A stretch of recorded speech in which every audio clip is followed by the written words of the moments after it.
Béninoises, Béninois, chers compatriotes, j'ai suivi avec une attention soutenue les développements de ces derniers jours dans mon pays natal. Et je peux dire sans l'ombre d'un doute que je suis profondément indigné par la réaction des anciens présidents des cours constitutionnels que nous avons eus dans notre pays, à savoir Robert Dossou, Théodore Olo.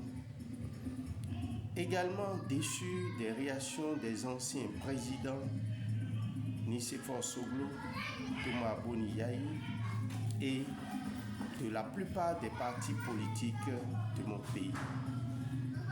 Je suis tout autant déçu que leur réaction pour condamner le coup d'État ne s'est pas suivie d'une critique intelligente et une critique discernée sur l'intervention du Nigeria et de la France dans cette opération opaque. Je dénonce avec la dernière rigueur l'intervention très impliquée des services de renseignement français, de l'armée française implantée au Bénin, du Nigeria sous le couvert de la CEDEAO, parce que cette intervention cache beaucoup de choses. On tend à faire croire qu'on a sauvé notre pays, alors même que c'est maintenant que notre pays est plongé dans le chaos. Comment se fait-il que l'armée française disposait d'autant de moyens sur notre territoire et ils n'ont pas pu sauver les dignes fils du pays dans le nord du Bénin où ils ont été attaqués à plusieurs reprises, où nous avons enregistré en 5 ans plus de 500 morts. C'est hallucinant quand on se rend compte que l'armée du Nigeria a pu déployer un avion militaire pour venir intervenir alors même que cet avion militaire existait et nos dignes fils mouraient au combat.